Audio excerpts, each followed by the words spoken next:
8h18 sur Europe 1. C'est le coprésident du groupe Europe Écologiste Les Verts à l'Assemblée. Les députés de Loire-Atlantique, François de Rugy, est votre invité, Thomas, pour l'interview vérité d'Europe 1. Bonjour François de Rugy. Bonjour. Tout à l'heure, le Conseil général du Tarn va se réunir et va dire en principe par quoi il entend remplacer le projet de barrage qui provoque toujours tant de tensions. Accepterez-vous la décision prise, quelle qu'elle soit ? Je crois d'abord qu'il faut que les élus du département du Tarn prennent acte de l'abandon du projet initial. C'est ce que Ségolène Royal semble être dans les tuyaux. A invité à faire, oui, mais ce serait, je pense, la première décision à prendre. Après, est-ce qu'il faut prendre une décision sur un autre projet là maintenant, alors qu'il y a des élections départementales et que donc tous les élus qui prendraient cette décision aujourd'hui sont soumis à renouvellement, sans doute un certain nombre d'ailleurs ne se représentent même pas, dans 3 semaines. Je crois que beaucoup d'acteurs locaux disent ça mérite d'être encore un peu travaillé. Les 2 propositions qui sont sur la table, d'ailleurs, elles ne satisfont vraiment personne. Alors vous allez me dire, c'est peut-être le propre des propositions de compromis, mais il faut sans doute les travailler encore un peu. Et il y a encore quelques questions de fond qui méritent d'être entendues. Et surtout se dire, 1, la priorité c'est l'apaisement. 2, personne ne gagnera par chaos. Si la priorité c'est l'apaisement, ça fait depuis octobre que ça dure. Il y a quand même eu un mort, rappelons-le, Rémi Fraisse qui a laissé sa vie. Est-ce qu'il n'est pas temps justement de prendre sereinement une décision politique et que tout le monde la respecte ? C'est le jeu de la démocratie. Vous vous dites qu'il est urgent d'attendre encore ? Non, si vous voulez, si on veut que le projet soit légitime, si on veut que le projet, il réponde aux besoins, le besoin des agriculteurs en eau, il doit être entendu, il doit être reconnu. Il faut entendre les agriculteurs, vous le dites clairement ce matin. Bien sûr, les écologistes ont toujours été aux côtés d'ailleurs des agriculteurs qui veulent produire, et c'est leur rôle, dans le respect de l'environnement. Et sur l'eau, on sait qu'il y a eu beaucoup de bêtises de fait par le passé. Donc il faut éviter ces bêtises. Vous savez que la France d'ailleurs est sous le coup d'une procédure européenne sur ce projet de barrage. On va quand même pas recommencer. Donc il faut bien mesurer l'impact des solutions. C'est peut-être encore quelques semaines de travail avec les nouveaux élus du Tarn lorsqu'ils auront été élus les 22 et 29 mars prochains, qu'il y aura à ce moment-là une décision à prendre. Et qu'est-ce que vous dites aux zadistes, comme on les appelle ? Est-ce que vous leur dites maintenant ça suffit, il faut partir ? On entendait qu'il y a encore beaucoup de tensions, il y a eu des incidents toute la semaine. Est-ce que vous, responsable d'Europe Écologie Les Verts, vous leur dites ça suffit, rentrez chez vous ? J'ai envie de dire, quand je dis priorité à l'apaisement, c'est pour tout le monde. Les occupations illégales, ce n'est pas souhaitable. Donc leur occupation n'est pas souhaitable.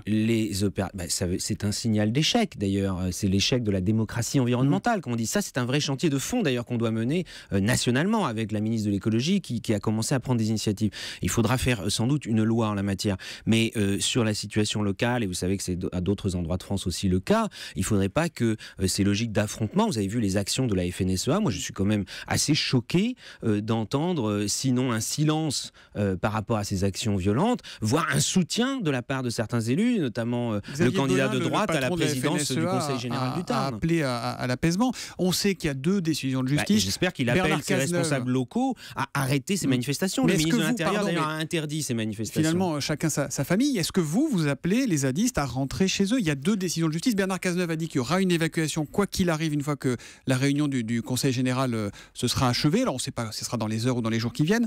Est-ce qu'il n'est pas temps de rentrer, d'arrêter la casse ? Si le projet et il est définitivement abandonné, bien sûr, mais vous savez, ça s'éteindra tout seul d'ailleurs. Et les zadistes, non, ce n'est pas ma famille d'ailleurs, je vous le dis.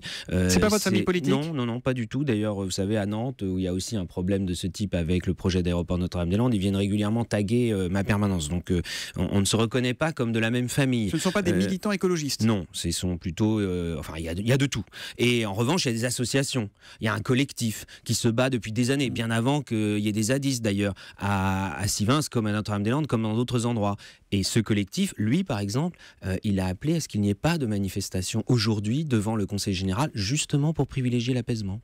François de Rugy, croyez-vous encore François Hollande quand il dit que la doyenne des centrales françaises, Fessenheim, sera fermée avant la fin du quinquennat ? Sa ministre de l'écologie semble beaucoup moins sûr que lui, Ségolène Royal. Il l'a réaffirmé, François Hollande n'a jamais varié sur ce point. Il l'a dit avant les élections. Les Français ont voté en 2012 en connaissance de cause. Ça a même été un sujet dans le débat d'entre-deux tours entre Nicolas Sarkozy, qui lui était allé faire un meeting à Fessenheim, et François Hollande. Et donc, on sait que les promesses n'engagent que les alliés qui les reçoivent, bien souvent. Vous y croyez vraiment ? Ça sera fermé ? Ça sera fermé en 2017 ? Ces vieilles formules sur la vieille politique. En l'occurrence, un engagement qui est réitéré, qui a été enclenché. Et par ailleurs, vous avez remarqué que cette vieille centrale, elle est sans cesse à l'arrêt.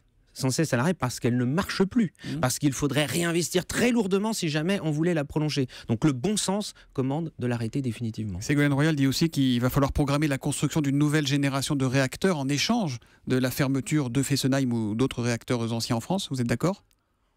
Ceux qui sont pour le nucléaire, évidemment, ils disent cela et ils se projettent d'ailleurs peut-être dans 30 ou 40 ans. Mais la loi que nous avons voté ensemble, socialistes, écologistes, préparé ensemble avec le gouvernement, un beau travail d'ailleurs, en amont entre les parlementaires de la majorité, notamment les écologistes et le gouvernement, c'est une loi qui vise à réduire la part du nucléaire dans la production d'électricité en France de 75 à 50%, de sortir du tout nucléaire et d'arriver à un équilibre. Donc là, cette loi, pour la mettre en œuvre, il faudra fermer des centrales, bien sûr. Vous n'êtes pas complètement d'accord avec Ségolène Royal quand elle dit OK pour fermer, mais on en construit d'autres. Mais vous savez, nous les écologistes, nous sommes anti-nucléaires, nous sommes pour la sortie du nucléaire. Les socialistes, eux, pour la grande majorité d'entre eux, sont pro-nucléaire. Donc évidemment, nous n'avons pas la même vision, mais nous sommes arrivés à un bon compromis, et c'est ce compromis 50-50, équilibré, diversification pour les énergies renouvelables qu'il faut mettre en œuvre. On parle beaucoup du nucléaire ces jours-ci, le groupe Areva qui va très mal, près de 5 milliards d'euros de pertes l'an dernier.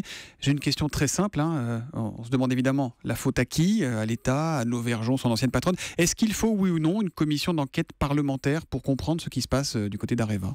Pourquoi pas, mais il faut surtout reconnaître que c'est un fiasco industriel et financier terrible. Il y a 30 000 salariés en France qui du coup sont menacés. On a menti aux Français pendant des dizaines d'années en disant le nucléaire c'est le fleuron français, un petit peu comme le Concorde, comme le paquebot France. Eh bien voilà, ça finit malheureusement aussi comme le Concorde et le paquebot France. Ça finit mal et il est temps d'ailleurs d'en tirer les conclusions, et nous proposons qu'il y ait une reconversion qui soit engagée. Il y a un métier pour Areva avec là des chantiers formidables en France, à l'étranger, devant nous.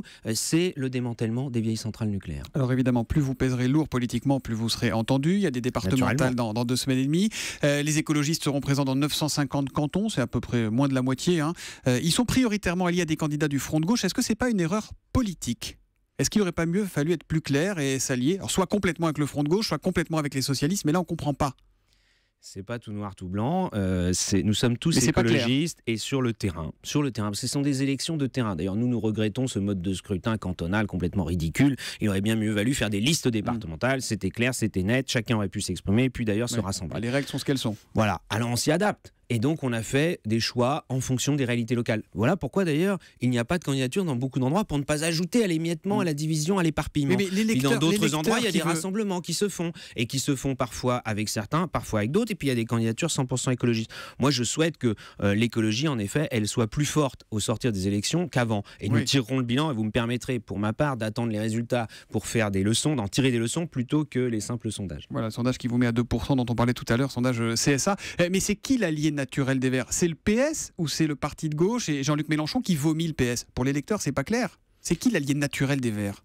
Vous savez, en politique, il n'y a pas d'allié naturel, et surtout pour les écologistes qui connaissent la nature et qui savent en la matière que dans la vie politique française, les gens qui veulent faire progresser l'écologie, il n'y en a pas beaucoup. La vérité, c'est que nous avons été élus en 2012 dans la majorité de François Hollande, avec le Parti Socialiste, au gouvernement. Quand nous sommes présentés aux élections législatives, nous les députés, nous étions déjà au gouvernement. Cécile Duflot était ministre, Pascal Canfin était ministre. Et donc nous devons travailler au sein de la majorité jusqu'au bout de ce mandat et avoir les 2 dernières années de ce mandat qui soient des années utiles pour l'écologie. 2 années utiles, ça veut dire 2 années avec des ministres verts au gouvernement. Vous souhaitez que des ministres verts reviennent au gouvernement après les départementales en cas de remaniement, qui est probable ?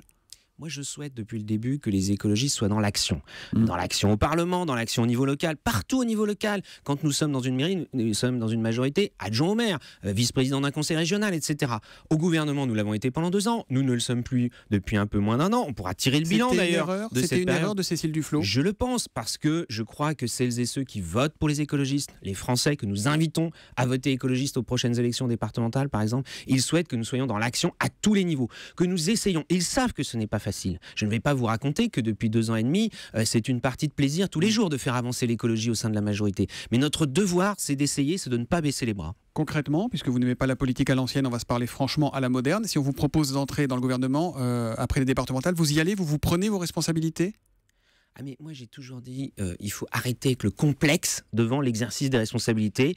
Nous faisons de la politique pour exercer les responsabilités. Donc si l'occasion nous en est donnée, évidemment qu'il faut les saisir. Mais il faut que ce soit dans des conditions politiques qui permettent de faire avancer l'écologie au sein du gouvernement, au sein de la majorité. Et ça, c'est au président de la République et au Premier ministre de créer ces conditions. Il y a un problème, Cécile Duflot, chez les Verts aujourd'hui, parce qu'elle veut vraiment pas y aller. On a l'impression que vous n'êtes plus d'accord sur rien, qu'il y a 2 courants. vraiment. Ah non, il y a mais nous sommes Pompili, tous écologistes. Placé, Rugy d'un côté, il y a Duflot Écosse de l'autre.